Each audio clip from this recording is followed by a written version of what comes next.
أمبرا جرا ملكي ما نقول أمي وما نقول أسكي سكجرتني اللي هدول يو إني بلسه حق إيشي نهته راتي كفلو كاب ملكي حق أجر خلاص سوابا يد بتماتره أونلاين اللي أكنمان سينو قرو بوكوكي دبتو دتمنان أتشين إرجعته دتمنان كأيدو في منك رجال وان كان هيك أونلاين ربعين ميكو مسدي لا أتاجرو كنت حق أيوه هيكو بربادن كأكملير قرأ تقرأبتون كم dhugaa jirtu eega dubbatan hedduun keessan Ahmad Dulloolee كيف ده dubbachuu jiraati maaliif kan tokko dhaabbattanii furmaata furuu barbaadan nama godhatteellee isiiyyuu akkasittuu haa ta'u hisaabnummaan kun herreegamee yookaan daqiiqaa tokko keessatti waa baay'ee nama beeku hawwiin dhugaadha nama yaadaati miira keessa osoo hin ta'e ittiin faradu waan feetillee hojjetu nama yookiin waan kana dalagaa turte waan ta'e kanaaf hundi keessanuu bifa sanitti hawwii nama baatee ergi na fakkaata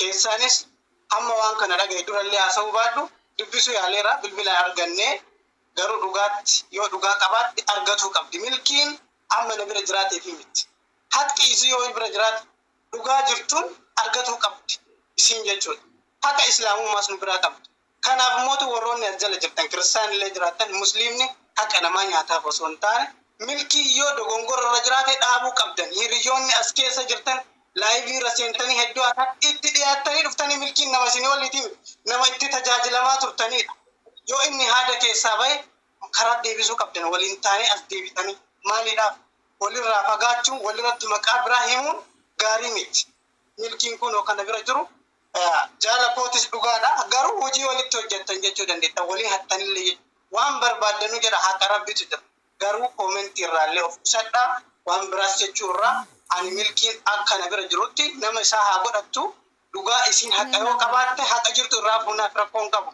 garuu maqaballeessii waan hin jirre isinillee nama ganaa guddatu jiru innillee nama ganaa guddinne yaadu kana akkasitti qabaati deebisaatii keessaanis yoo ta'e onni kun isaan hundaafuyyuu ani hiriyaa koo ta'eef itti gammaduun qabu gaddullee hin barbaadu kanaafuu garuu yeroo gaddaallee yeroo gammachuus hedduu waliin dabarsineerra waan ta'eef kana keessatti yoo inni dogongora qabaate nama dhaabuu danda'udha folcha Dr. Asli ani dubbadhu maaliif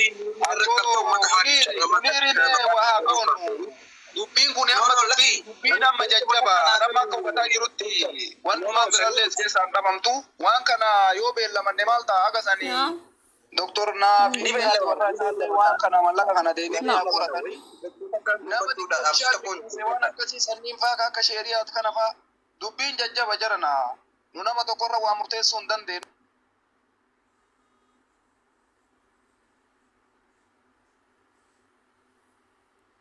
Mistira waa'ee hojii namaa keessallee galuun barbaadu namni jireenya isaatiif jecha waa dalagata. Amma waa baay'ee keessa deemnee oofaa jirran. Warri koomantii barreessu namoonni gaariin jiraachuu danda'a gariin ammoo osoo hin hubatin nama arrabsuus hin jira sun dogoggora.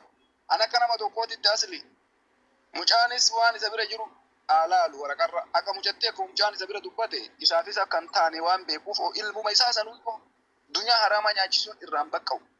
Gatii kanaaf jecha umriin isaa ammallee dalagatee bakka barbaade ga'uu danda'a. Hayti isii yoo bira jiraatte akka mucattii galchuu qaba. Kuni ijjannoo kiyya. Saniin gara kaanitti dubbiin kun akka amma noostennee of nuti deemuu hin deemu. Namoota gurguddatti nuusikii asli mucattii keessaan dubbisi beellama mucaa fi haati warraa isaallee mallaqa isaan bira jirurra deebanii kaalkuleeshin godhanii haalaalanii soban barbaannu dhugaa qofa. Mucaan kun mucattii tanarraa ogummaa gaarii baratee isiin qofaa duraan hojjechaa turte wayita isiin qofaa jirtu san nama beeku jira sirritti jechuudha hawwi.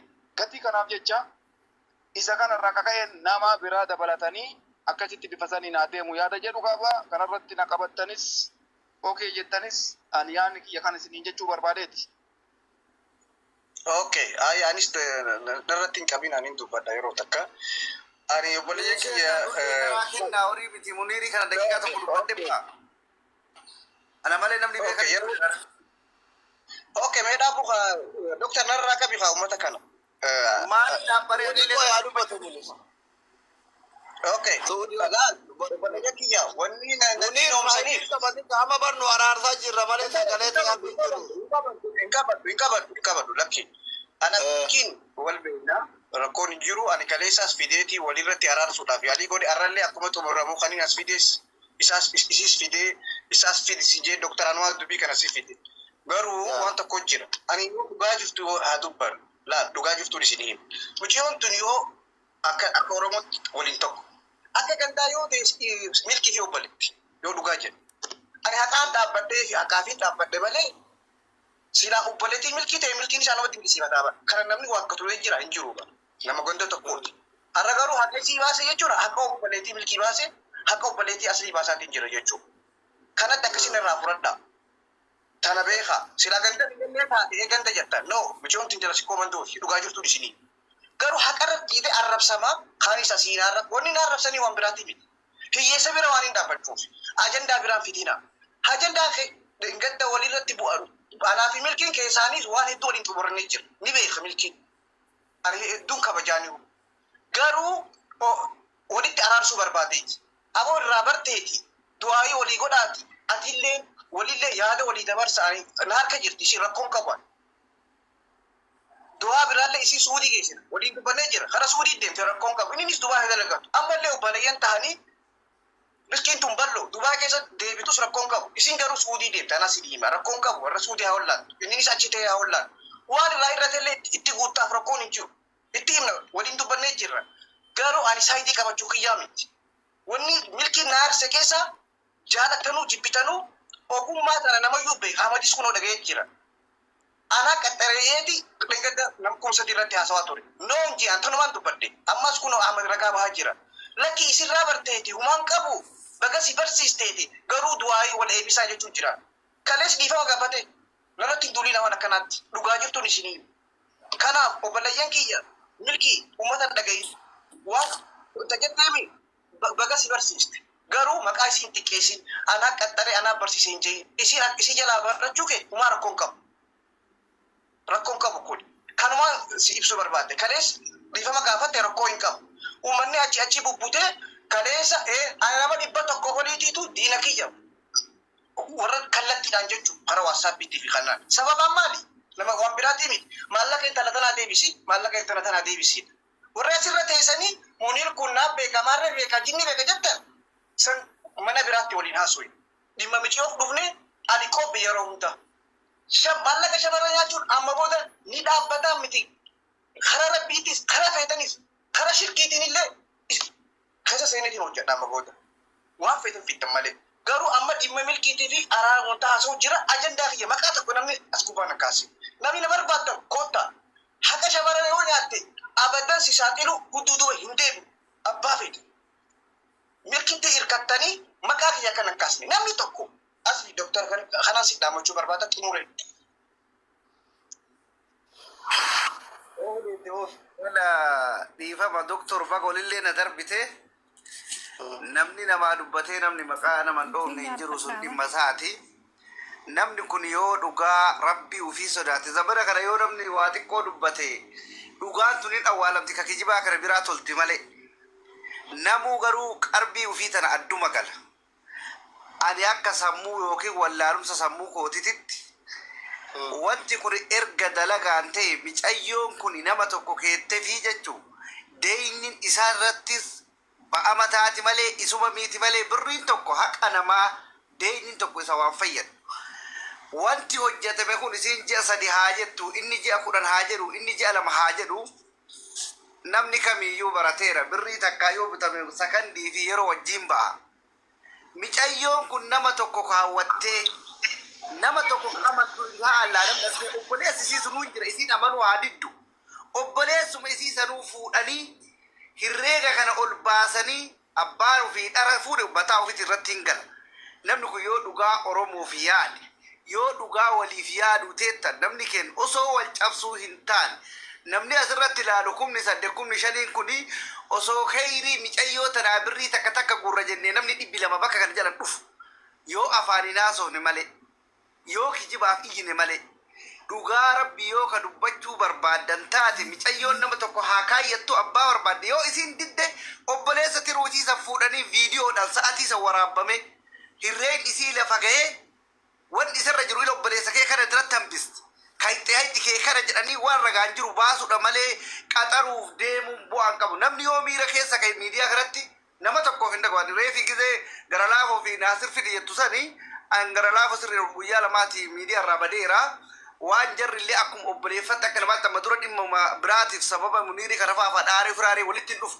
garuu dhugaan nama teessiftu viidiyoo baasatii haa nama tokko kaayyattu obboleessa sanuu haa kaayyattu dubbii baay'isanii buddeen walirra cufurraa borumatti abbaa fedhe isiin diddee obboleessi isii san fuudhaa fida nama dhabdu yookiin hiriyyaa qabdi obboleessi hiriyyaa gaafsa wajjin deemtee qabamtee galti jara na dhugaa rabbi sin argisiisan dubbadha namni hunduu dhugaa dubbadha dhugaa fakkeessitanii waan biraa hin haasa'ina namni xiqqoo rabbii keessa dhufirra sodaatan nu hundi warra asirra jiru kun hayyuudha beekan namni abbaa fedhe sana haala miidiyaa jechuun miidiyaa warri koomantii gabayaa maraattu abbaan dirqama isaa waan fedhe barreessuu danda'a ati udaanuu siin jechuu danda'a abbaan waan barbaade haa barreessu yoo dhugaaf taate doktor Asli dhugaan mana kana yoo banatteef waan sammuu keessatti mul'isu waan dhugaan si mul'isu jecha tokko lama namarraa fudhatii viidiyoo kaatii fi akka micayyoo kun hayxi isii wanti isii eenyumtuu nama dhukkubsa yoo azalatti milkiillee dubbatu dhugaan isaas nama dhukkubsa yoo micayyoon lakkatti bootu dhugaan nama dhukkubsa fakkeenyaaf gizee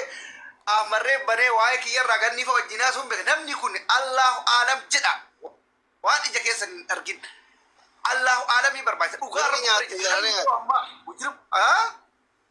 birri nyaate anaayyuu mucaan keessa birri nyaate nyaachuun nyaate bittiin godhee nyaate nyaanne hin jennaan himeera dhugaa waan nyaate ummanni zabati albaana koota kokkee qabaana irraa fuudhanii maleele hunoo warri dhuu yaasifana haga ammaa hiriyoota kooti mana koo jala guyyaa lama deemanii hin dhageenyam nama mujriba nama eenyumaa fuun dhagahuuftan ta'e jira dhaabbama fedhe iyyuu arbee nama dhaqanii baasan malee andeenii namaa takka wallaahi kuma dhibboo taate kuma dhibba narraa qabdi jira malee narraa qabdu hin kaanne garuu nyaate sirraa kafala maaliif narraa kafaltanuu barbaade kaddaama takkitti narraa kafala alhamdulillah aftaa bila jedhe jiraadhe nyaachaa Siapa hiriyoonni koo inni akka tiree fi hiriyoonni sirraa dheessite jettuumi. Wallahi nama jaban isaanii kabasa jiran. Namni xiiqii keessoo kaa'e sammuun namaan dalaytu. Xiiqii keessoo kaa'e namni dhaaraa akkasitti viidiyoo waraaba fi haqa isii xumuraa jechuu barbaade dhiifama. Amma mucattiin mucaa diimaa kana mungkin hin feenetti fakkaata isa arginaan buute alaa kullee al waan gootan jira kenna. Midhaan diimaa biyya keessatti malee kayyoo jettiin dandeetti. Rabbiin nama godhe malee. Dhiirri Dubaay amma hannarratti bobbaate jedhanii qabne namuu nagaa keessaa hundi isaa. Rabbi sodaati annaja tokkichaan foon guutuun ajaa'iba jedhanii ka fudhate ana karaa malallee fudhatu sirnallee fudhatu na haa gaafatanii dhugaan Rabbi bira jirti dhiisi. Allahu alam jedheti. Birri meeqa fila? Birri ka seenaa kasi bira jiru. Himee fi maa miidiyaa halkanii guyyaan laaltu. Amma keessii gaafa Rabbi galcha akka galchetti. Okay. Madaali garuu maayii kana galchuuf deemaa jira itti deeban immoo kisaaraa godhu. Ergiif akka nama akka Wallaahi galchaaf misiidhu garaa na nyaattera yoo akka muniirfaa hudduu mana sijiritti galchineettu nama aarsa akka godha hunduu rabbuma beekumsa Rabbi kenneef haasa'i. Ergiif ilaalanii jara ilaalanii. Wasan akka keetii kun maqaa kee kaasuun fedhu.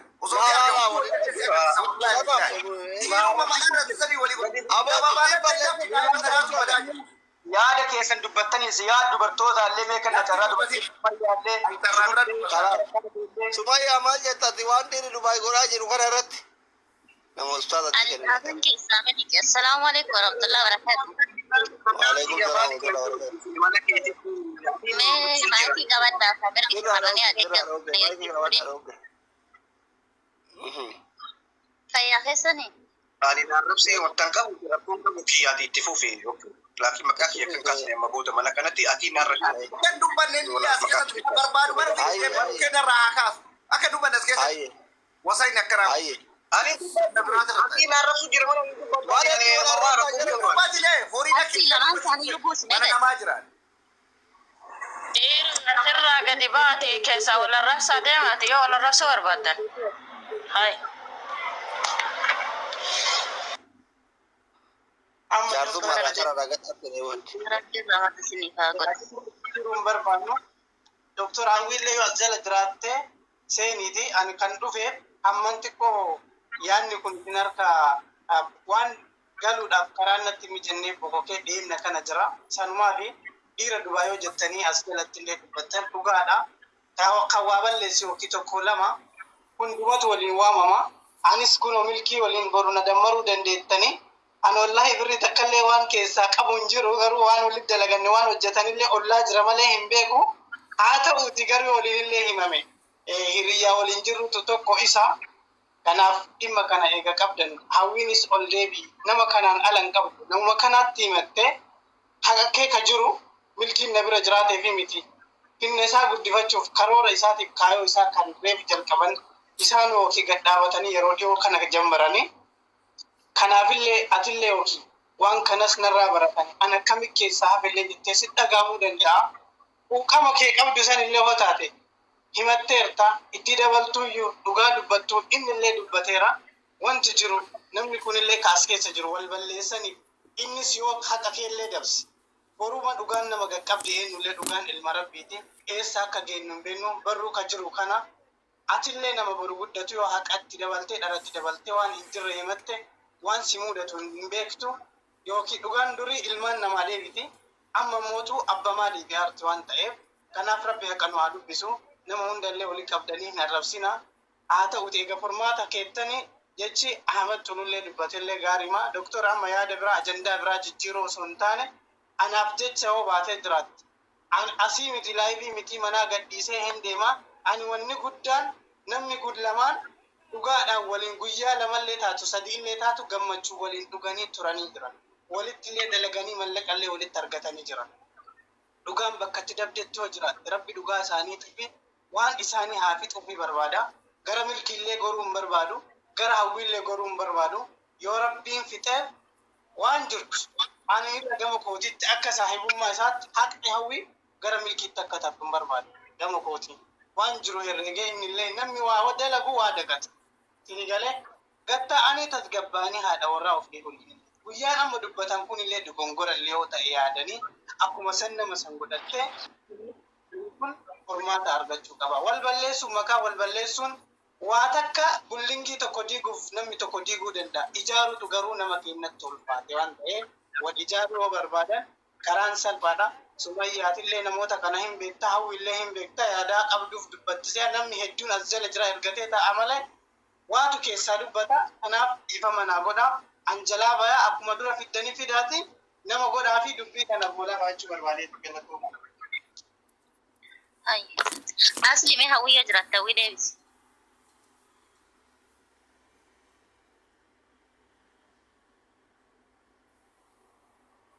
Kunin bilbilaaf yeroo takka wallaahi irra jirati Haya shi deebisa inshallah.